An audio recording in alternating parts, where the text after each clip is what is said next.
The woman was grabbed by a strong man. She pleaded with him to let her go, but the man still committed an atrocity against her. By the time the police arrived, the woman had already stopped breathing. The man was very smug, then raised his hands in surrender. The woman's husband, a police officer, also returned home. But when he saw his wife, Mason angrily drew his pistol and was about to shoot the murderer. His colleague dissuaded him because the man had already confessed his crime. Mason recognized the man as Victor, who he had arrested before. Obviously, this was an act of revenge. Mason pointed the gun at his head, and his face gradually contorted. But in the end, he had to put down the gun. Now he suddenly hated his profession. After his wife's death, Mason still fell into remorse.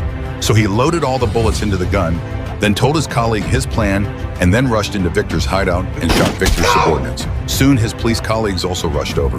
Mason didn't give any explanation, just knelt on the ground. Soon, Mason was sentenced to prison. Since Victor was also imprisoned in this prison, Victor found Mason, grabbed the food, and warned him. This is my house. However, he underestimated Mason's determination.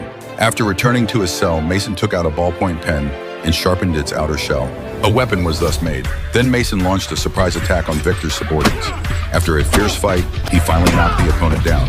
But before he could catch his breath, he was grabbed by two other subordinates of Victor. But Mason wasn't panicked at all. He directly flipped the black guy over. Then he broke free from the restraint and instantly broke the bald guy's neck. The black guy tried to launch a surprise attack, but unexpectedly stabbed his comrade. Mason then grabbed the wire nearby.